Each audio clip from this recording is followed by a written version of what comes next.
Forget the past.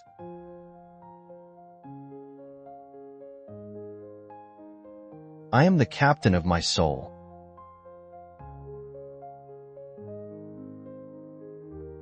I never lose.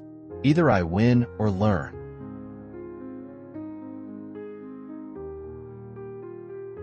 There is no such thing as part freedom.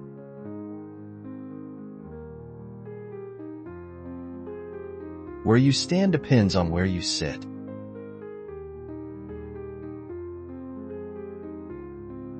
A winner is a dreamer who never gives up.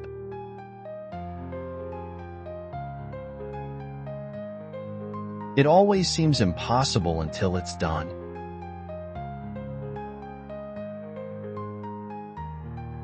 There is no passion to be found playing small.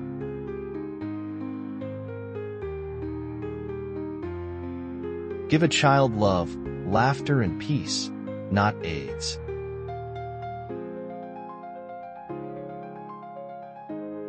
Let there be work, bread, water, and salt for all.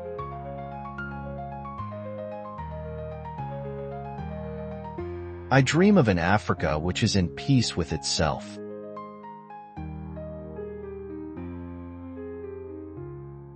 I am not an optimist, but a great believer of hope.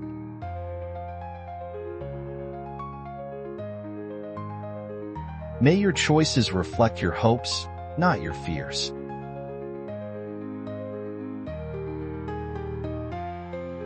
If wealth is a magnet, poverty is a kind of repellent.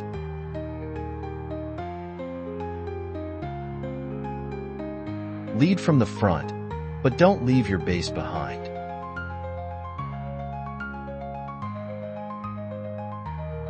Money won't create success, the freedom to make it will.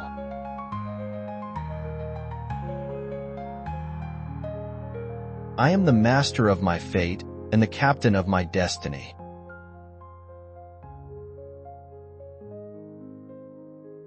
Courage is not the absence of fear, but the triumph over it.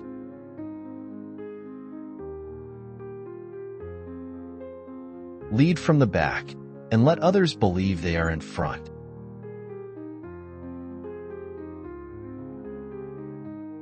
Courageous people do not fear forgiving, for the sake of peace.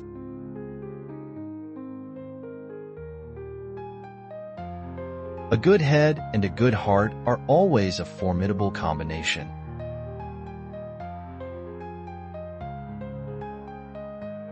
Only free men can negotiate.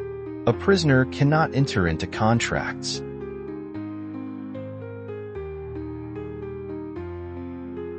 I loved it in the unconditional way that children love their first home.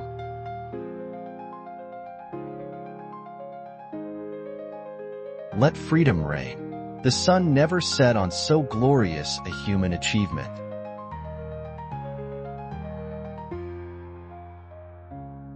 To deny people of their human rights is to challenge their very humanity.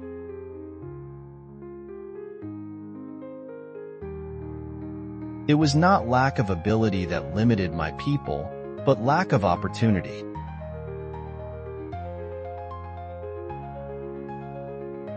Intervention only works when the people concerned seem to be keen for peace.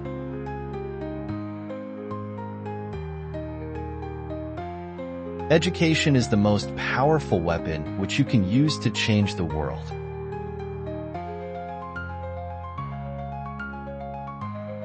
Resentment is like drinking poison and then hoping it will kill your enemies.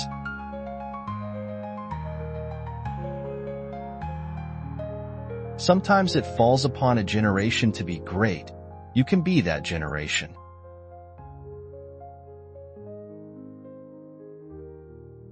I am not a saint, unless you think of a saint as a sinner who keeps on trying.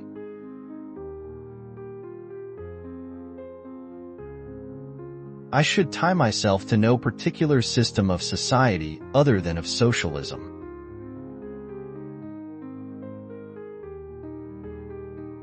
After climbing a great hill, one only finds that there are many more hills to climb.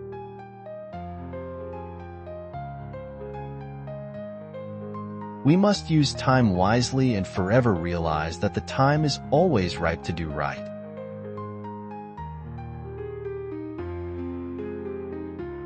The greatest glory in living lies not in never falling, but in rising every time we fall.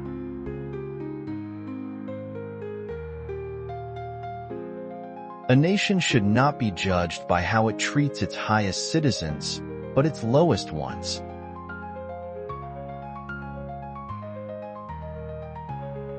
Live life as though nobody is watching, and express yourself as though everyone is listening.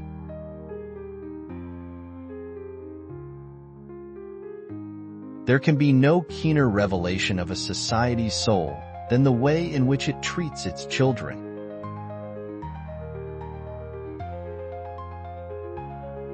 We owe our children, the most vulnerable citizens in any society, a life free from violence and fear.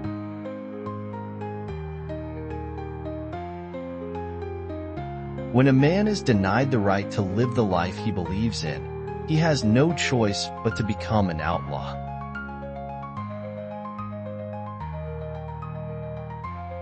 Africans want the franchise on the basis of one man, one vote.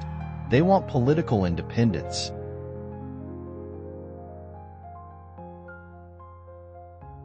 If you want to make peace with your enemy, you have to work with your enemy. Then he becomes your partner.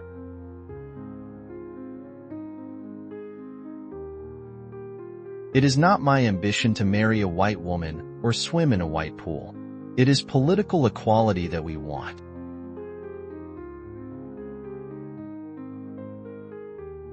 We were born to make manifest the glory of God that is within us. It's not just in some of us, it's in everyone.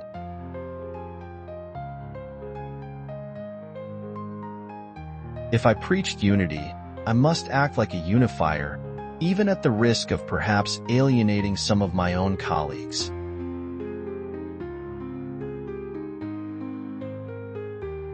I have retired, but if there's anything that would kill me, it is to wake up in the morning not knowing what to do.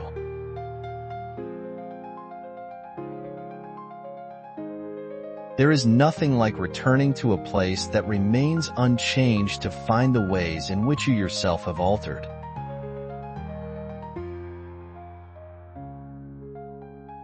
Never, never, and never again shall it be that this beautiful land will again experience the oppression of one by another.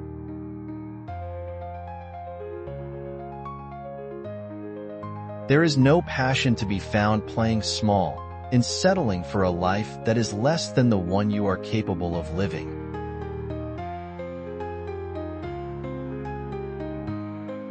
It is a simple tale, but its message is an enduring one. Virtue and generosity will be rewarded in ways that one cannot know.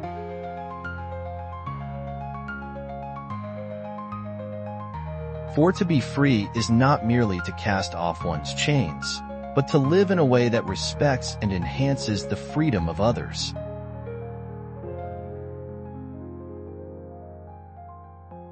When the women begin to take an active part in the struggle, no power on earth can stop us from achieving freedom in our lifetime.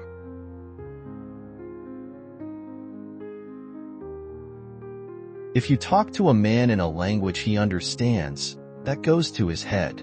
If you talk to him in his language, that goes to his heart.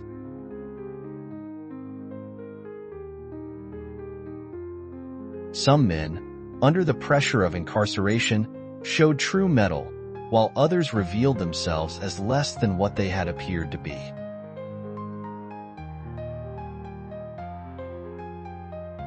Crime must be brought under control. Freedom without civility, freedom without the ability to live in peace, was not true freedom at all.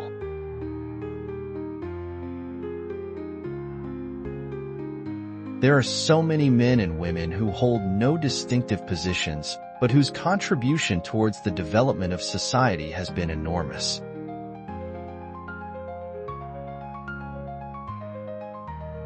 Freedom is indivisible. The chains on any one of my people were the chains on all of them. The chains on all of my people were the chains on me.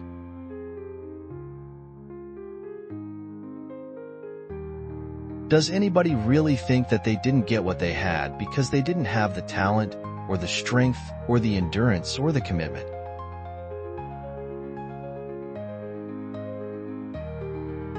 It reaffirmed my long-held belief that education was the enemy of prejudice. These were men and women of science, and science had no room for racism.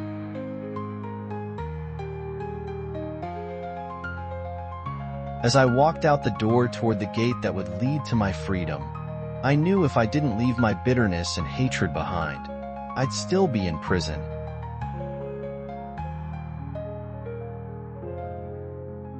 A good head and good heart are always a formidable combination. But when you add to that a literate tongue or pen, then you have something very special.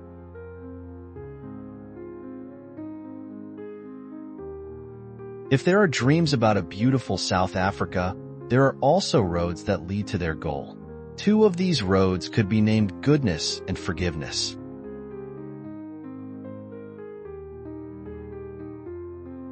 I learned that courage was not the absence of fear, but the triumph over it. The brave man is not he who does not feel afraid, but he who conquers that fear.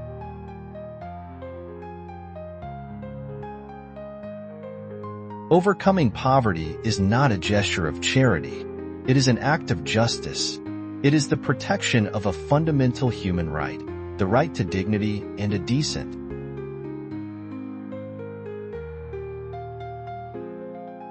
Our single most important challenge is therefore to help establish a social order in which the freedom of the individual will truly mean the freedom of the individual.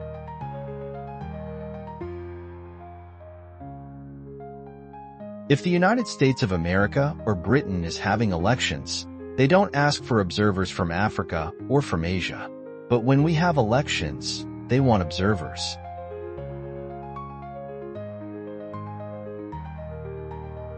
I am confident that nobody will accuse me of selfishness if I ask to spend time, while I am still in good health, with my family, my friends, and also with myself.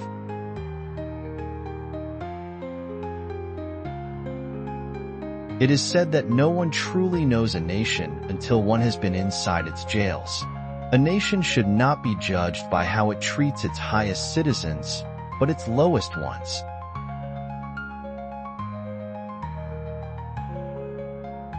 Our human compassion binds us the one to the other, not in pity or patronizingly, but as human beings who have learned how to turn our common suffering into hope for the future.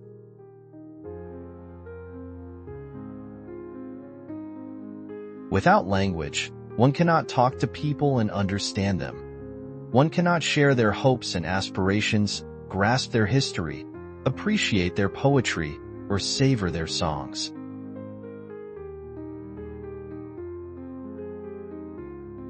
What I took out of them was that character was measured by facing up to difficult situations, and that a hero was a man who would not break even under the most trying circumstances.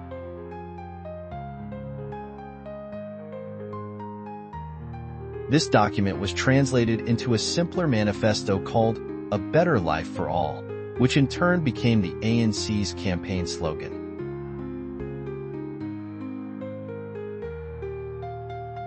And as we let our own light shine, we unconsciously give other people permission to do the same. As we are liberated from our own fear, our presence automatically liberates others.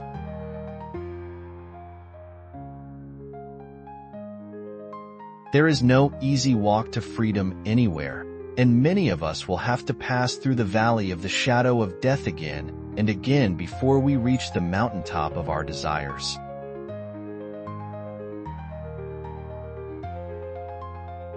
When I came to Johannesburg from the countryside, I knew nobody, but many strangers were very kind to me. I then was dragged into politics, and then, subsequently, I became a lawyer.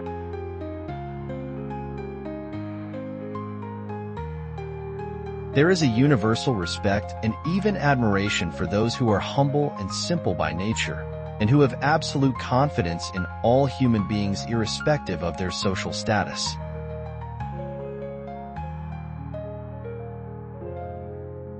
Of course, you cannot know a man completely, his character, his principles, sense of judgment, not till he's shown his colors, run the people, making laws.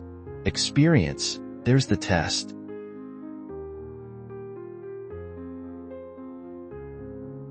Before I went to jail, I was active in politics as a member of South Africa's leading organization, and I was generally busy from 7 a.m. until midnight. I never had time to sit and think.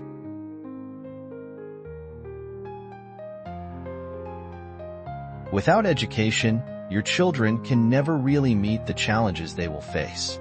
So it's very important to give children education and explain that they should play a role for their country.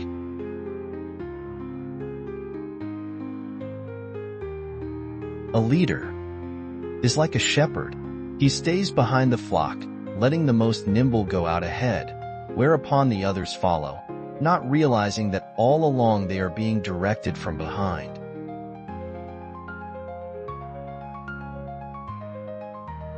When you are young and strong, you can stay alive on your hatred, but realize later, they can take everything from me except my mind and heart. Nelson Mandela from Long Walk to Freedom.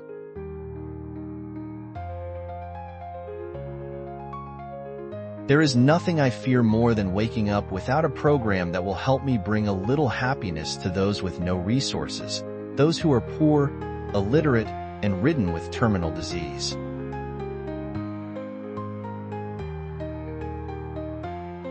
The education I received was a British education, in which British ideas, British culture, British institutions were automatically assumed to be superior. There was no such thing as African culture.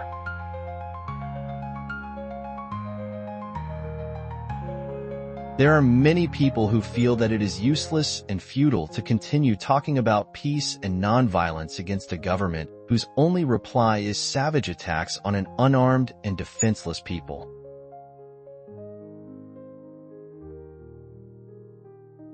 Sabotage did not involve loss of life, and it offered the best hope for future race relations. Bitterness would be kept to a minimum and, if the policy bore fruit, democratic government could become a reality.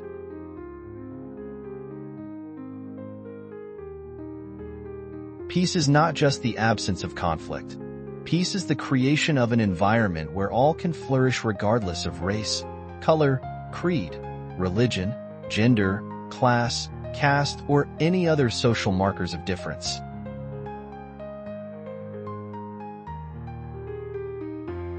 There is little to be said in favor of poverty, but it was often an incubator of true friendship. Many people will appear to befriend you when you are wealthy, but precious few will do the same when you are poor.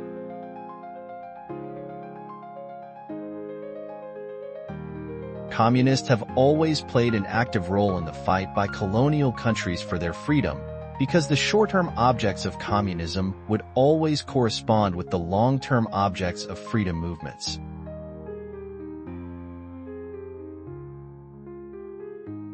It is better to lead from behind and to put others in front, especially when you celebrate victory when nice things occur. You take the front line when there is danger. Then people will appreciate your leadership.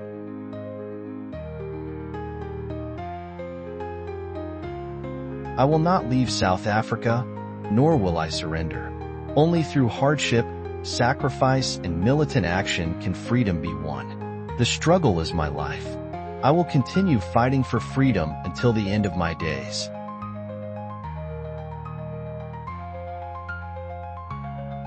A good leader can engage in a debate frankly and thoroughly, knowing that at the end he and the other side must be closer, and thus emerge stronger. You don't have that idea when you are arrogant, superficial, and uninformed.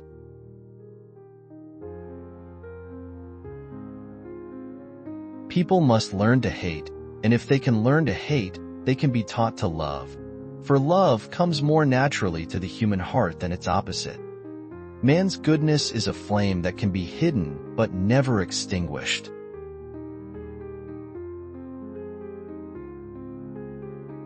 Whatever position I occupied, it was the result of colleagues, of my comrades in the movement, who had decided in their wisdom to use me for the purpose of focusing the attention of the country and the international community on me.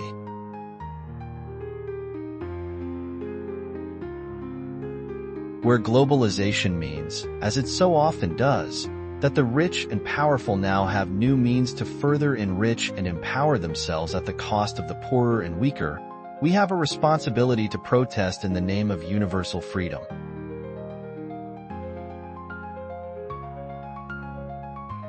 I started to make a study of the art of war and revolution and, whilst abroad, underwent a course in military training. If there was to be guerrilla warfare, I wanted to be able to stand and fight with my people and to share the hazards of war with them. I have cherished the ideal of a democratic and free society in which all persons live together in harmony and with equal opportunities. It is an ideal which I hope to live for and to achieve. But if needs be, it is an ideal for which I am prepared to die.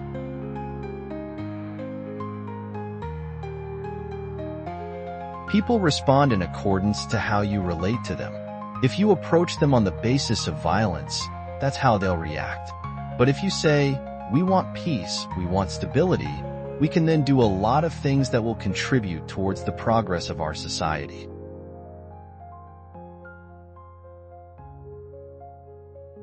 On the first day of school, my teacher, Miss Mdingane, gave each of us an English name and said that from thenceforth that was the name we would answer to in school. This was the custom among Africans in those days, and was undoubtedly due to the British bias of our education.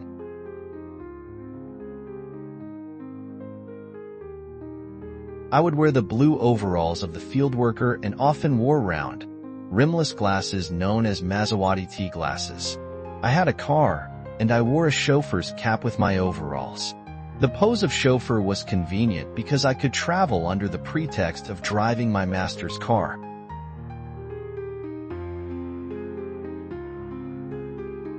Prison is designed to break one's spirit and destroy one's resolve. To do this, the authorities attempt to exploit every weakness, demolish every initiative, negate all signs of individuality, all with the idea of stamping out that spark that makes each of us human and each of us who we are.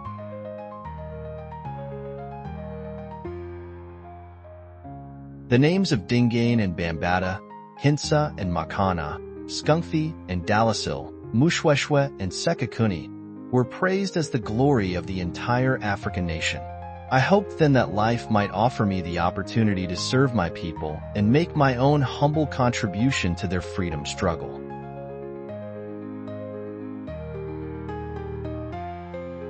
Without language, one cannot talk to people and understand them. One cannot share their hopes and aspirations, grasp their history, appreciate their poetry, or savor their songs. I again realized that we were not different people with separate languages. We were one people, with different tongues.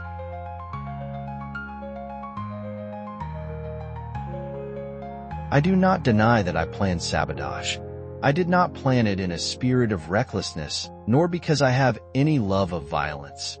I planned it as a result of a calm and sober assessment of the political situation that had arisen after many years of tyranny, exploitation, and oppression of my people by the whites.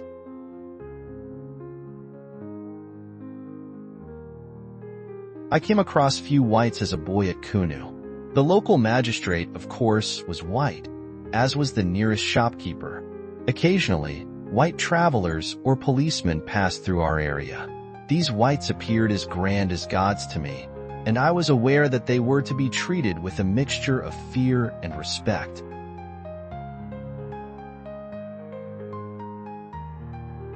At the outset, I want to say that the suggestion that the struggle in South Africa is under the influence of foreigners or communists is wholly incorrect.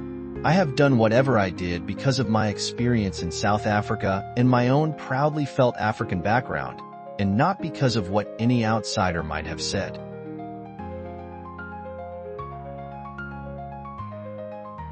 In the 1940s, traveling for an African was a complicated process. All Africans over the age of 16 were compelled to carry native passes issued by the Native Affairs Department and were required to show that pass to any white policeman, civil servant, or employer. Failure to do so could mean arrest, trial, a jail sentence, or fine.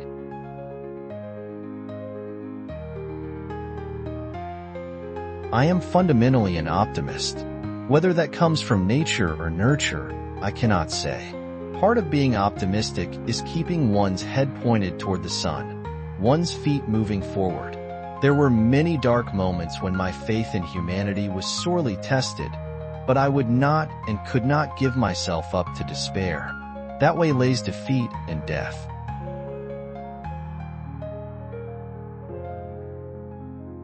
During my lifetime, I have dedicated myself to this struggle of the African people. I have fought against white domination, and I have fought against black domination. I have cherished the ideal of a democratic and free society in which all persons live together in harmony and with equal opportunities. It is an ideal which I hope to live for and to achieve. But if needs be, it is an ideal for which I am prepared to die.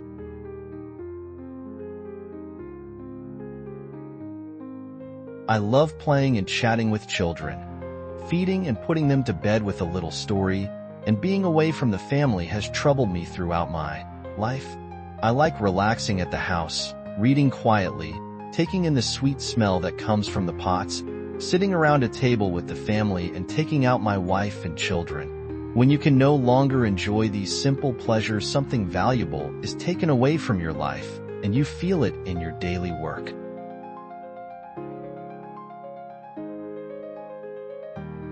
I have walked that long road to freedom. I have tried not to falter. I have made missteps along the way. But I have discovered the secret that after climbing a great hill, one only finds that there are many more hills to climb. I have taken a moment here to rest, to steal a view of the glorious vista that surrounds me, to look back on the distance I have come. But I can only rest for a moment, for with freedom come responsibilities, and I dare not linger, for my long walk is not ended.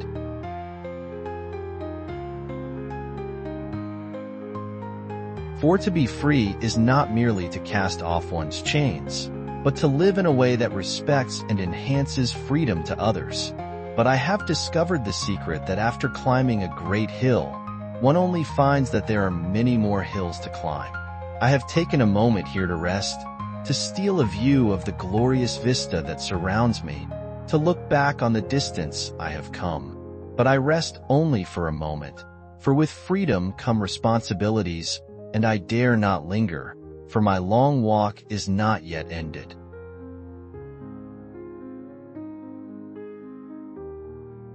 In judging our progress as individuals, we tend to concentrate on external factors such as one's social position, influence and popularity, wealth, and standard of education.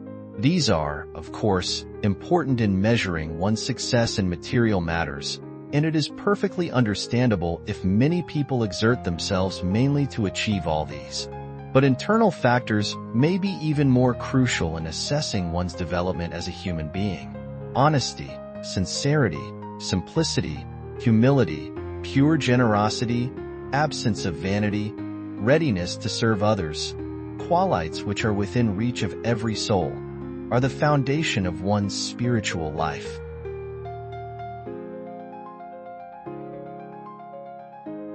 One day, I was on the front lawn of the property and aimed the gun at a sparrow perched high in a tree. Hazel Goldrake, Arthur's wife, was watching me and jokingly remarked that I would never hit the target. But she had hardly finished the sentence when the sparrow fell to the ground. I turned to her and was about to boast, when the Goldrake's son Paul, then about 5 years old, turned to me with tears in his eyes and said, "David, why did you kill that bird? Its mother will be sad." My mood immediately shifted from one of pride to shame. I felt that this small boy had far more humanity than I did. It was an odd sensation for a man who was the leader of a nascent guerrilla army.